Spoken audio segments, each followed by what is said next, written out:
Women's March Global. And I'm Tenzin from Womens March Global.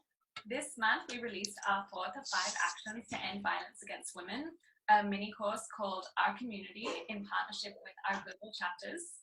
Through this mini course, we are making visible that issues that women face in their local communities and emphasizing that women's experiences of violence are not isolated.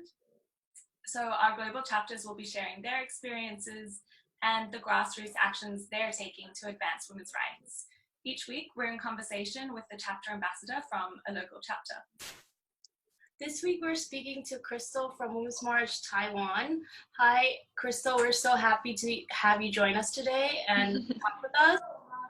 If you have any questions for Crystal, you can put it in the comment box below. So, Crystal, can you please tell us about how you became involved with Women's March Global and why you decided to start the chapter in Taiwan? Hi. We started the Women's March Taiwan in 2017, 2 years ago. And at the time, I just moved back to Taiwan from the States. And when I was in Taiwan, I was, I knew about Women's March, and I was very interested in getting involved in like the feminist movements in Taiwan as well. Because I care about equality, gender equality, and equality for all, but I wasn't sure how to get involved in Taiwan. Because most of the women's foundations and the events that I find in Taiwan are,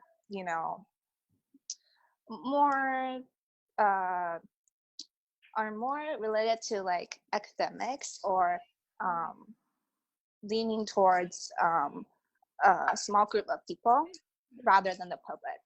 And so at the time, I met a few people who feels very aligned with like Women's March's mission, like women's rights are human rights, and we decided to, initiate the Taiwan chapter of Women's March in Taiwan.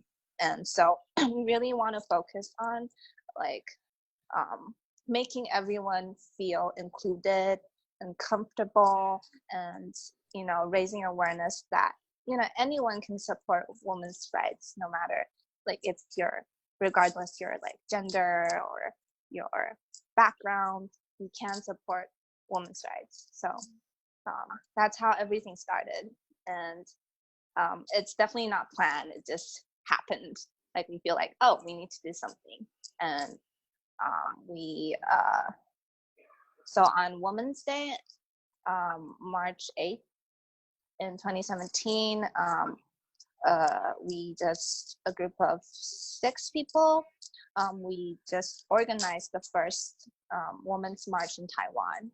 Wow. Yeah, and we just start like contacting people and organizations, like human rights organizations that we feel like would support the march, and that's how everything started, and then we continued to grow as a community. Yeah.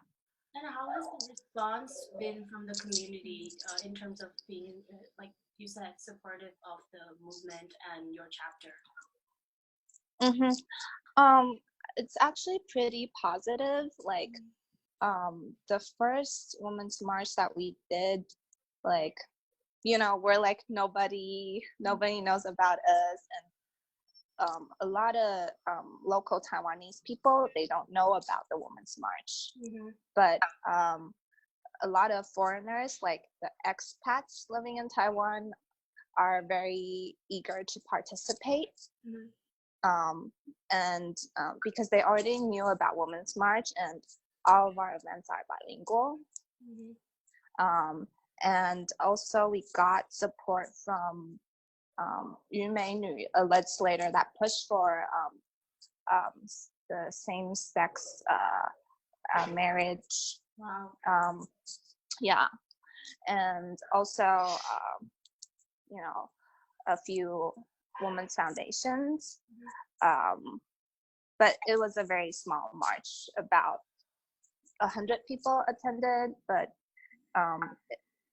we're very happy that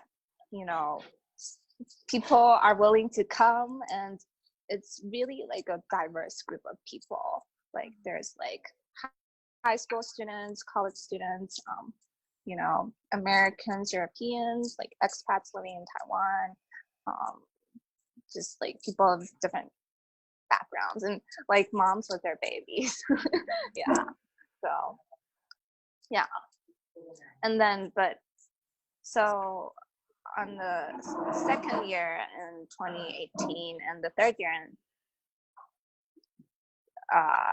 in 2019, we expanded the march and added like more collaboration with like the local women's foundations, like women's organizations, and we also added more, you know, art exhibitions, and more entertainment, and trying to bring everyone together in a fun way, non-threatening way for the local Taiwanese people. Yeah. Can you tell us more about the current issues that women are facing, particularly around violence against women in Taiwan? I think like in Taiwan, like in the States, like a lot of people are talking about Me Too, right?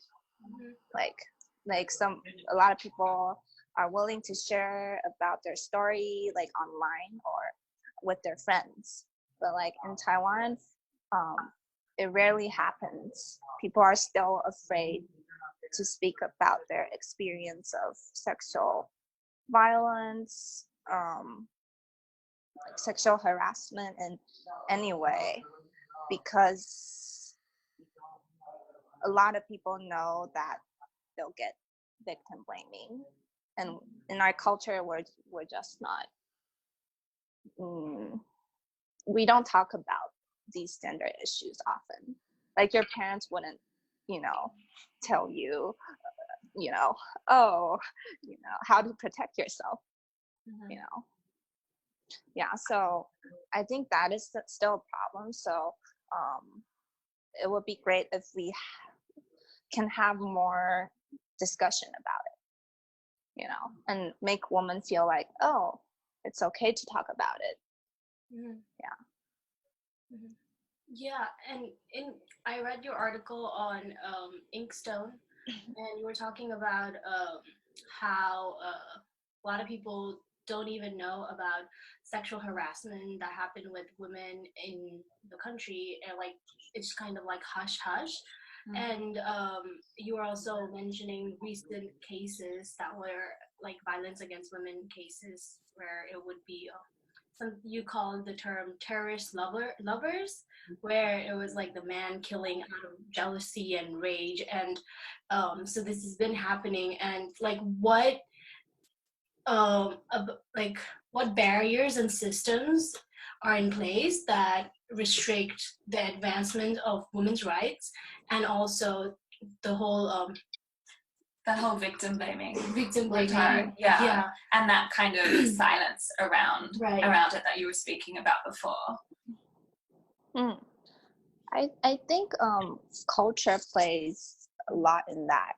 Like, if you're a girl, then your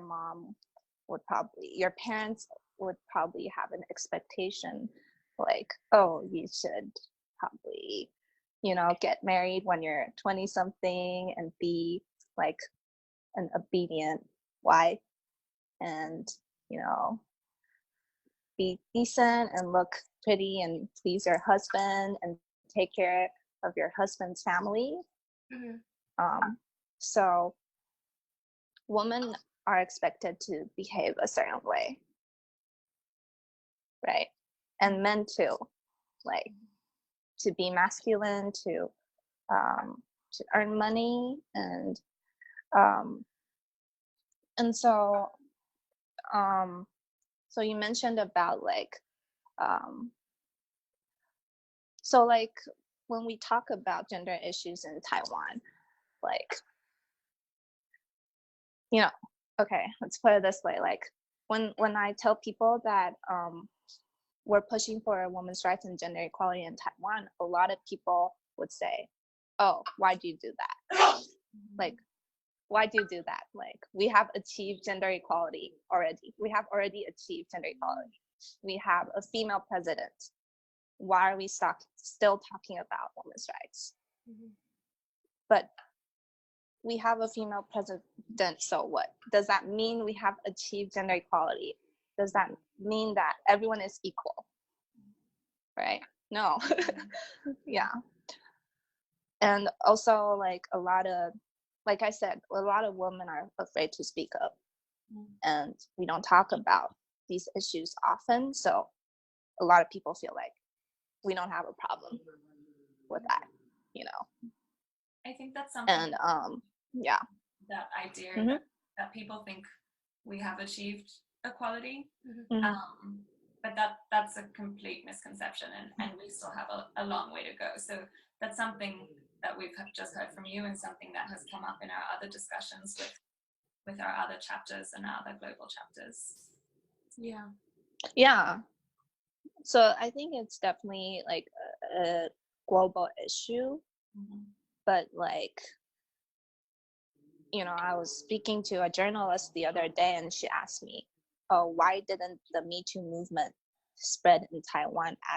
Because the Me Too movement actually spread it in South Korea, like in other parts of Asia. Like, I feel like in Taiwan's case, like, we're a pretty advanced country. Like, in like the 1970s, we already have our feminist movements, right? We already established some laws. But also because of that, a lot of people focus on other issues, like environmental issues, like LGBTQ rights. We don't really see the link between these different human rights, right? Like, we don't really talk about intersectionality like we do in Women's March. A lot of people feel like they're, you know, kind of separated, and you have to choose one or the other to work on, right? Yeah, and it sounds like so, the community you're creating is really intersectional, and you're working to make really inclusive to everyone, so everyone can participate in this conversation, which is really important. Yeah, that's why I think that's why like we feel aligned with like the Women's March global community. Like, you know, a woman can also be a lesbian, and she can also be in like the LGBTQ community, right? But we don't really think about it, because like the education, like when we go to school, the teachers are afraid to teach us about sex education, you know, because they feel like they might feel like, oh, I'll get scolded by, you know, the students' parents, you know. So there's still that. So I would say, like, on the surface level, Taiwan looks like we're a very advanced country, but there's still a lot to work on, especially, you know, there's a lot of like really subtle inequalities that women face in our daily life, and a lot of people we don't notice because it's just so common. Can you speak a little bit about what those subtle inequalities you mentioned are?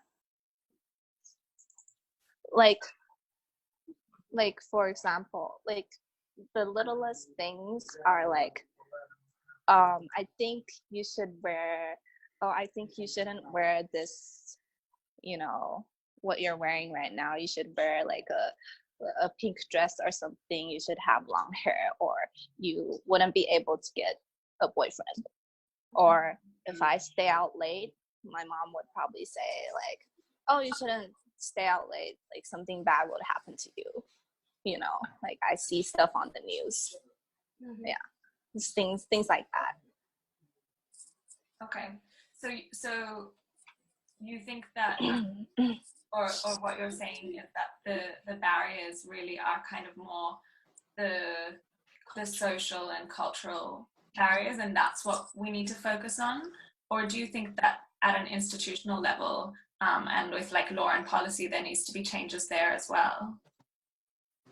I think both, like from the grassroots and institutional, and I think they're all related, right? Like even in like schools and like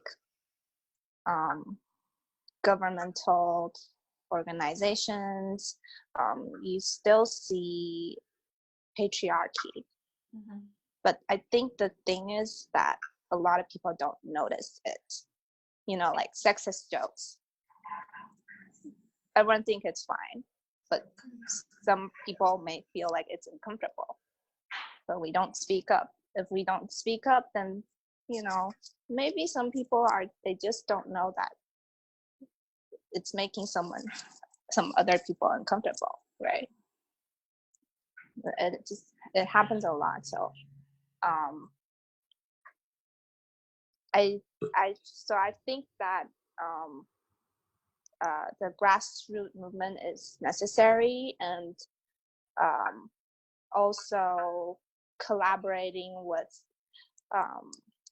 you know, legislators and, you know, people of different sectors is important too. Yeah, absolutely. And you spoke about the 3 marches that you've held since starting the chapter. Are there any events that you're planning now, or what do you have coming up that is going to work within your community to advance women's rights? So we have bi-monthly like woman talks. So it's like we would choose like a specific topic related to women's rights and gender equality to talk about, and it's kind of like what we're doing right now, but with more people and speaking, and we will have like a guest to come over to share a little bit, and it's very, very casual, and usually people will open up. And the purpose of these woman talk events is to really offer a space where people are comfortable in speaking about gender issues and gender equality. Yeah. Because a lot of people feel like, oh, I have to be a woman to go to this women's rights event, or I have to be a certain type of woman to go to this event, you know. And we really want to, you know, break that stereotype. Absolutely. Yeah, you were mentioning how that you have the feminist movement in Taiwan like back in the day, and people still so people think that, you know, like what now, like we've already achieved gender equality, like what more is there, right? And so recently you guys just legalized same-sex marriage and was the first Asian country to do so. So how do you think that Taiwan can be the leader in these kind of movements, or like achieving success in women's rights, like we have, as we've seen in the LGBTQ movement recently, and kind of inspiring other Asian countries in the region to kind of do the same as well? Mm-hmm. So, yeah. You know, like for a lot of people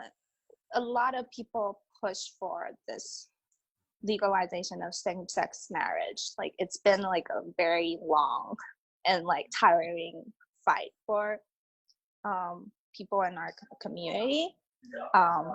Like we're definitely really happy with the results, and it also, I think it motivates us to keep doing what we do. Like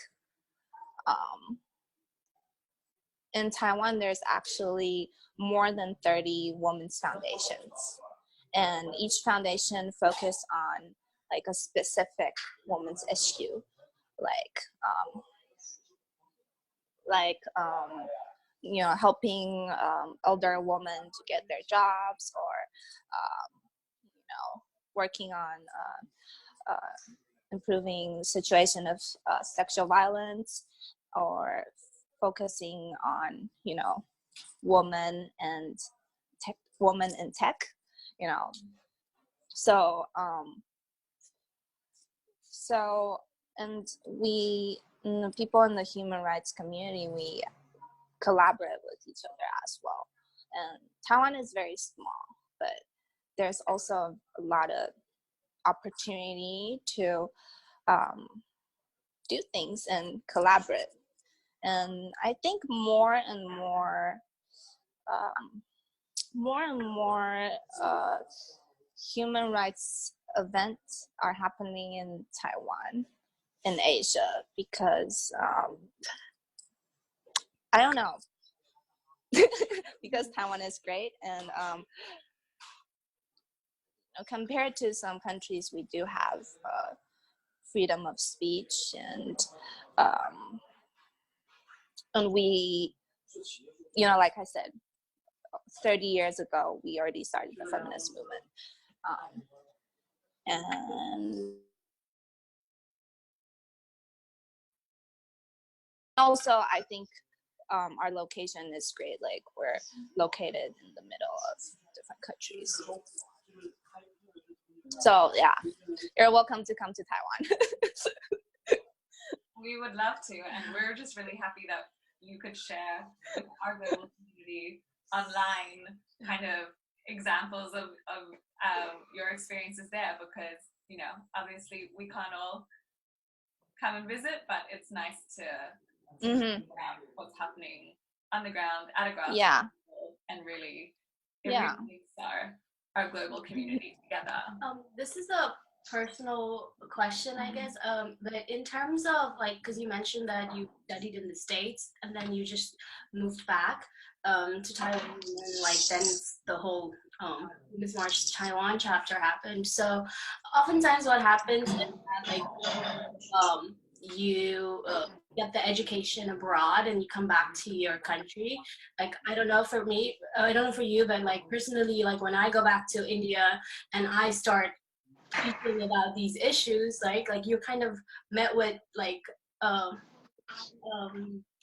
not like a backlash per se, but like restraint. Resistance in terms of like, what do you know about the issues here? You just like lived abroad or studied abroad, and you're bringing it back to the community. And like, so how has the response been for you as like, I don't kind of studying abroad and then coming back and then like kind of giving back to your community? How was that?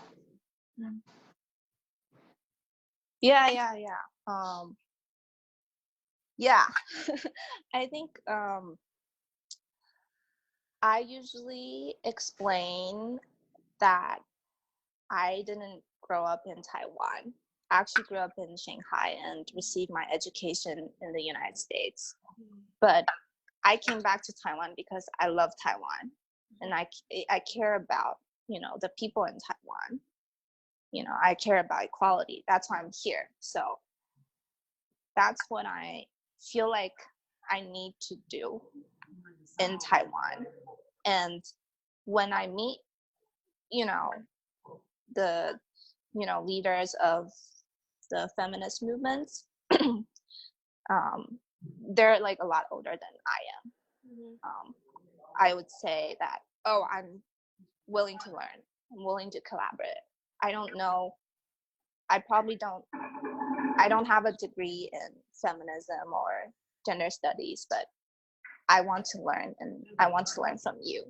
And I'm willing to discuss about what we can do together.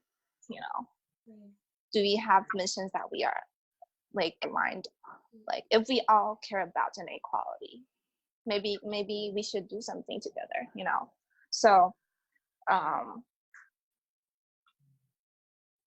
so yeah, of course, like I meet people and some people will be like, who are you? What are you doing? Like, I haven't been seeing you around.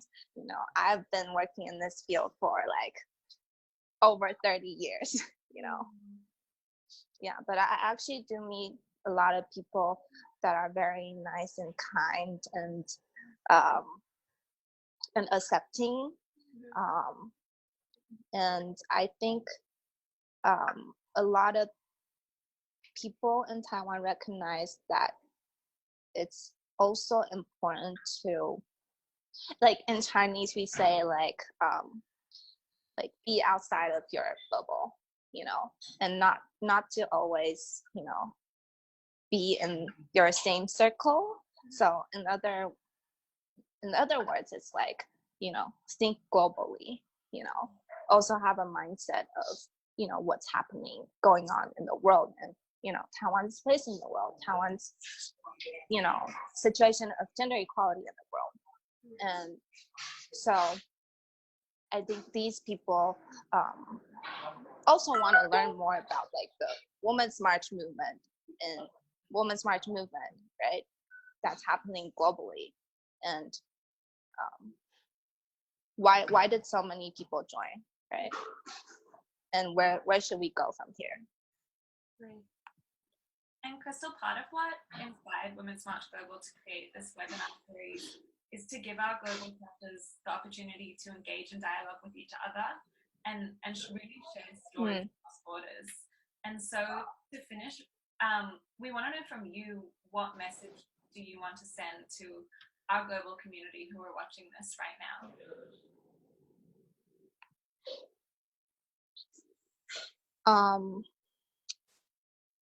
I think for me, I just want to share that, take care of yourself before you take care of others, right? So if you're not, healthy physically and mentally, it's difficult to take care of others. Yeah. And to, stay positive and spread love, because I feel like, you'll always receive some criticism of people that don't like you, but it's not like the world hates you, right? So, and just keep doing what you like to do. Yeah. Thank you so much, Crystal, for sharing your thoughts and perspective with us, and sharing a little bit about what's happening in Taiwan with our global community. We appreciate you giving us the time to talk to us and connecting with us. Yeah, thank you so much for joining us. So we're going to be continuing this month's mini course, Our Community, our 4th of 5 actions to end violence against women. And our next webinar is going to be a joint forum with ambassadors from various global chapters. So this is a really exciting opportunity for our global chapters to speak with one another about the issues they're facing in their local communities and actions they're taking at a grassroots level to advance women's rights. So follow the link in the comment box to sign up, and we hope to see you there. Crystal, thank you again for joining us today, and thank you to everyone.